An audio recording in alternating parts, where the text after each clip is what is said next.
Hello and welcome to Yoga Biz Studio, a weekly internet show of 10 to 30 minutes in length, hosted by me, Keely Mitchell, the principal of Z Living LLC, and my colleague, Carla Wilson, owner of WilsonMediaServices.com. in which we'll share business, legal, and marketing insights for yoga studio owners and independent yoga teachers. For Yoga Biz Studio, we are employing Google Plus Hangouts on air.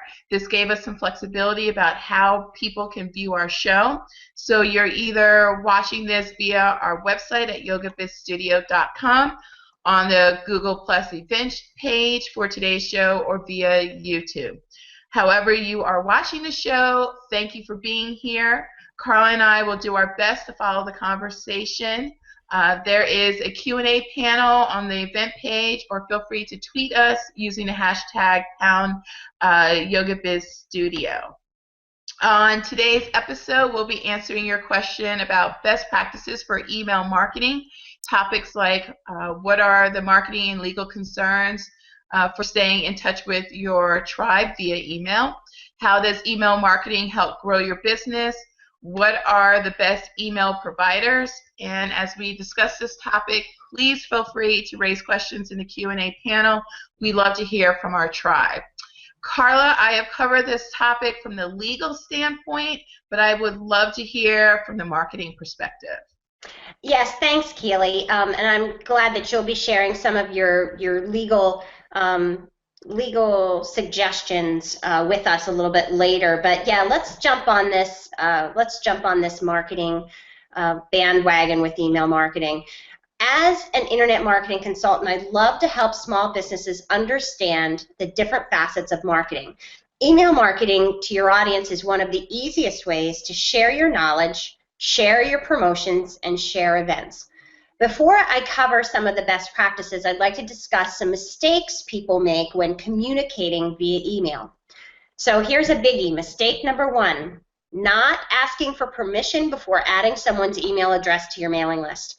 No one likes getting an email that they weren't expecting. It's spammy. It's wrong. So let's all agree right now that you want to get someone's permission first before adding their name to your mailing list. So how would you go about doing this? I have seen several yoga studios simply add a line on their sign-in sheet that says, write your name here, sign your name here, and if you'd like to be added to our mailing list, give us your email address. Doing something like that is so much better than, you've gone to a networking event and you've gotten someone's business card and you just automatically add them to your mailing list. Always ask permission. Always, always, always ask permission before putting someone on your mailing list. Now, luckily, in our industry, we're dealing with people that don't like spam and don't want to spam. So this is going to be kind of an easy discussion, I think, today. But I think we should cover some of these basics. I'm going to move on to mistake number two. Mistake number two in email marketing is using Outlook or your regular personal email address to send out group emails to your whole audience. And you know what I'm talking about with these kinds of emails. I'm certain that you've gotten them. These are the emails you receive that are emails, say, from Carla Wilson, addressed to Carla Wilson, and then there are, everybody else in the message has been blind copied into that batch message. For a business, it's really messy to manage your mailing list that way. Plus, you have to be very, very, very careful when you do that, because how embarrassed would you be if you didn't remember to blind copy that group of people into the BCC field? Really embarrassed. You want to email people, but you don't want to just blast their email address all over with the message.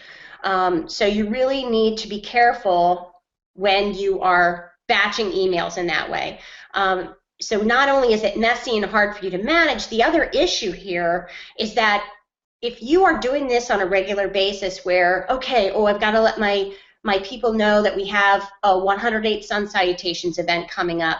I need to let everybody know I'm going to email them. Well, if you do regular emails like that where you're batching 100 emails into one message, your internet service provider is going to make a note of that, and it's quite possible that you could be shut down.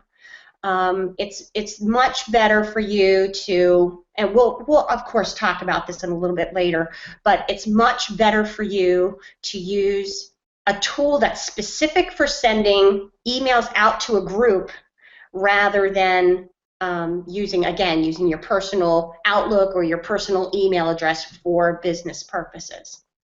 We don't want your email account to get shut down. So we're going to provide you with lots of tools today. Here's the third mistake we want you to avoid, and that's sending misleading emails. You don't have a misleading subject line just to get people to open up the email. Have a catchy one. We're all about catchy subject lines, but don't lie, right, Keely? Exactly, Carla. This reminds me of an email that I got recently. It had the subject line about it was something like yoga in the nude, and I was expecting to read an email about a new niche or a wave of classes or retreats for nudists. I don't know what that says about me, but it got my mind, it perked my curiosity, so I wanted to check it out.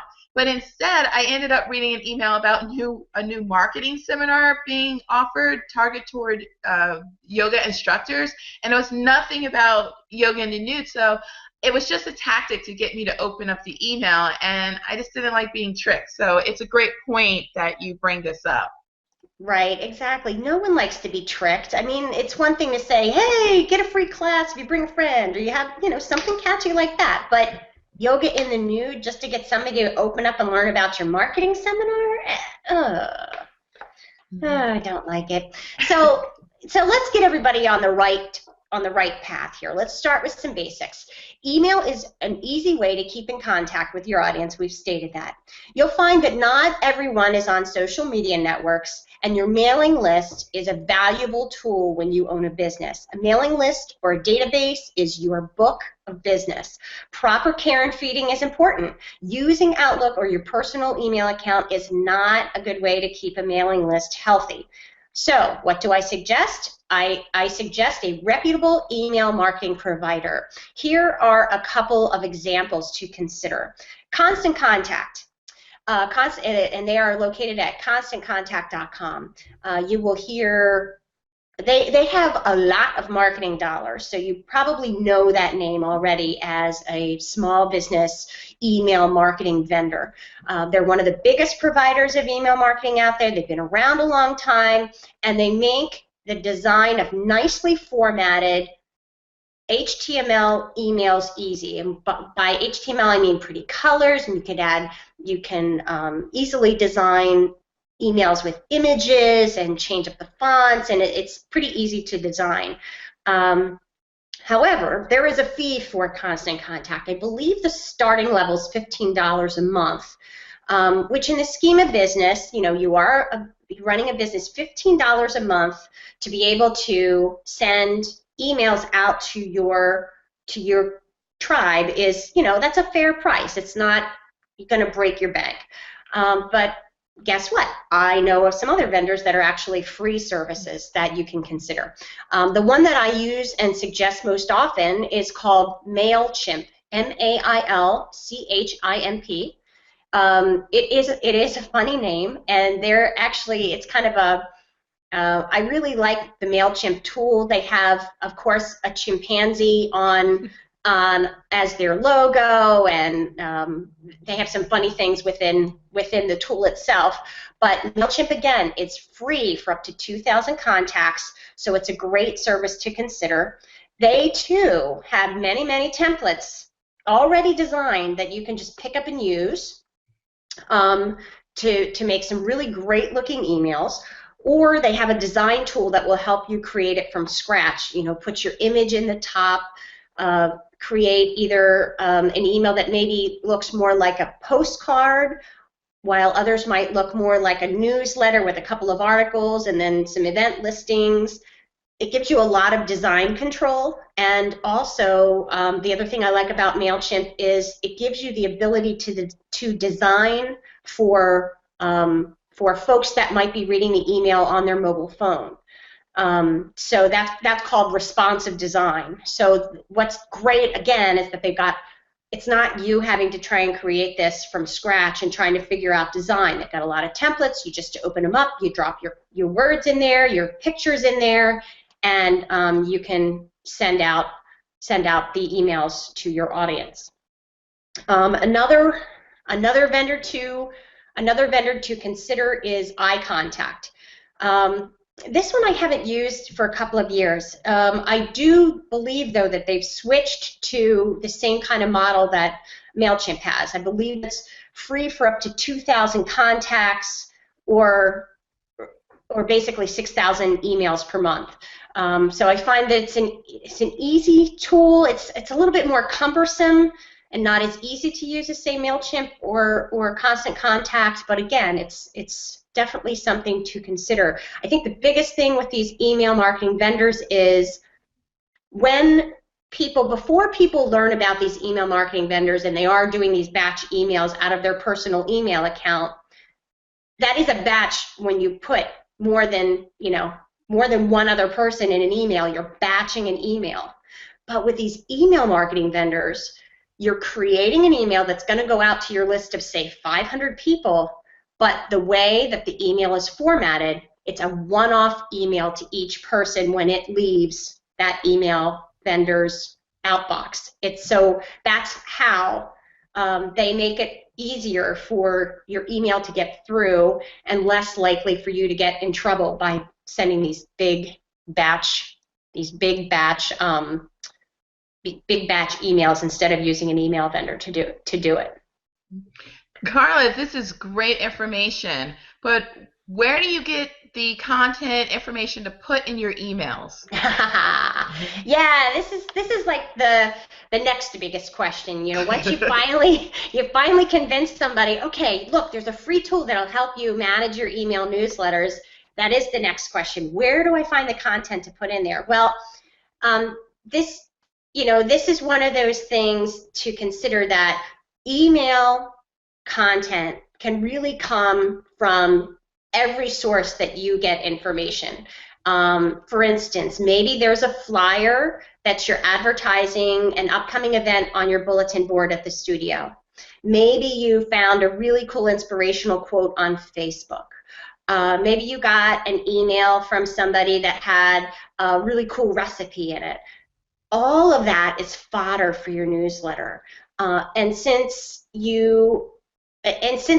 not everybody's going to be on social media, email is really the next best way to keep in touch with them. And this is going to be your one hub to keep everything in one place. So, and again, remember that some people like to read, some people like to watch, and some people like to listen.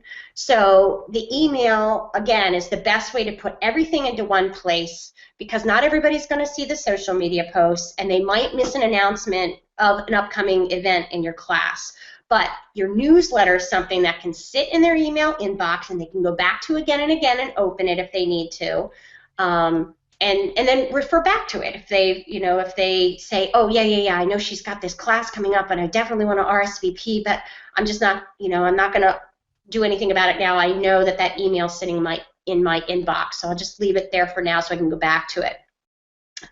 Another easy way to find content or help you create content for your newsletter is to create repeating columns like a regular newspaper does. This is something that I suggest to my clients when I'm helping them set up marketing plans for the year. I actually take a spreadsheet and I put January through December on there, and for the newsletter I have on the spreadsheet I'll say, okay, every month let's have a quote, every month let's have a recipe, every month let's pull one of those cool images with the inspirational quotes on it off of Instagram.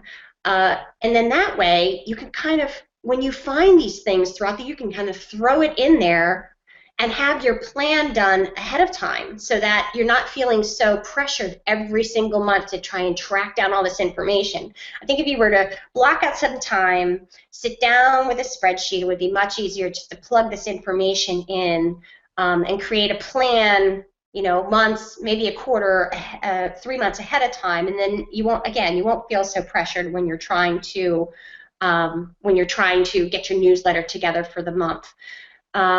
So there are a few of the marketing concerns that I wanted to cover about email marketing, but what I know is important as a business owner is some of the legal concerns as well. And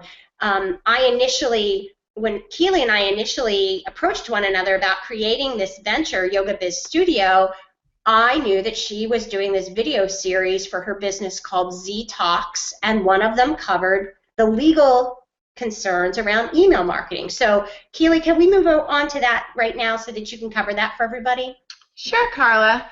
I think email marketing is an excellent tool to use to communicate with your tribe, and when used effectively, it can help you truly grow your yoga business. However, if you use it improperly, it can actually cause you to have a bad reputation, cost you money, or worse. So some of the consequences of improper email marketing include loss of revenue, which can result because of a clientele being turned off by your emails, such as you didn't get their permission to add their email address to your list. And if you do that consistently, they can actually have a possible lawsuit against you under the federal law. So that's something to keep in mind, respecting people's privacy, and as Carla said, you have to get their permission so you don't end up in that position. Also, if this is going to happen where people are getting upset with your emails, it can actually cause damage to your business's reputation. So you don't want to get out there and have the reputation of spamming people or not getting people's permission. Along those same lines, some of the major email providers, such as Gmail, Yahoo, Hotmail, you name it, they can legally filter or block your emails if they deem them as spam. So if they're looking at your actions and what you're doing and they're actually able to track it, or they get enough complaints against you, they can start blocking your emails so you wouldn't even be able to get your message out to any recipients. Also, your website can be legally shut down by your web host if your emails are considered spammy. So that's something to keep in mind. You don't want that to happen as well, especially how important it is to have your website and be able to get your own unique message out there. So be aware of that. And lastly, I had talked about the worst thing that can happen. In extreme circumstances, you can actually face fines up to $2 million plus jail time due to violation of the federal spam laws. So for example, sending misleading emails to get readers to open up your email is a violation of the federal spam laws. So I highly urge everyone to get familiar with what the spam laws are. You can actually visit www.spamlaws.com, and that's S-P as in Peter, A-M as in Mary, L-A-W, S as in Sam. And just get familiar on what it is that can actually have you violating the federal laws. We kind of already know, like generally pornography or something like that can easily violate the federal laws, but there are a lot of other circumstances that you can be violating it unknowingly, so you don't want to end up in this situation. So just educate yourselves out there and just really be considerate. I just say, be thoughtful. How would you like to receive your emails from outsiders, and then act accordingly. Yeah, great advice, Keely. Thank you. And see, everybody, this is why I wanted Keely to talk about it, because it, again, she did mention this could be extreme circumstances, but we want everybody to be informed as to what the best practices are, and how you really should be managing your email marketing. I'm going to state it. We know we're lucky because our audience isn't the type of business that's going to be sending these, a million spammy emails out to their mailing lists. Typically, yoga studios are really in the business of wanting to advise schedule changes, upcoming events, or maybe distribute a blog post. And this is maybe 1 or 2 times a month, and that, I think, is totally acceptable. So I know that part of our show today might be preaching to the choir, but again, we wanted to make sure that everybody is on the same page about best practices with their email marketing. But it's also just not knowing. I mean, there's things you could be doing that you just weren't aware of that can get you in trouble. So I think that's key. We might have the best intentions, but just double check to just make sure you're in the clear. Absolutely. You're absolutely right about that. All right, so let's move on to today's takeaway segment.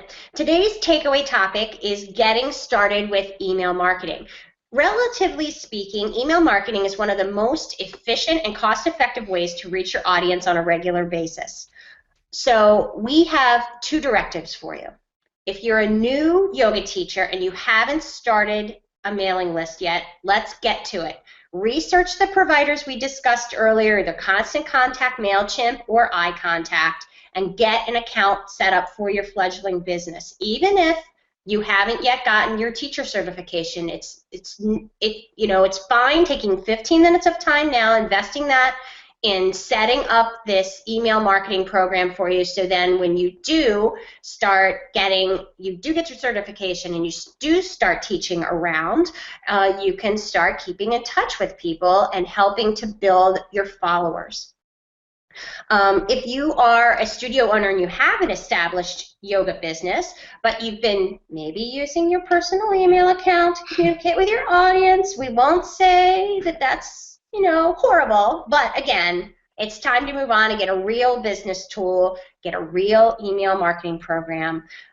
You're a real person with a solid business, and so we want your brand, we want your reputation to be business-like. So you too, go research the email marketing providers and find out what is going to be, the best email marketing tool for your business. So, okay, off my soapbox.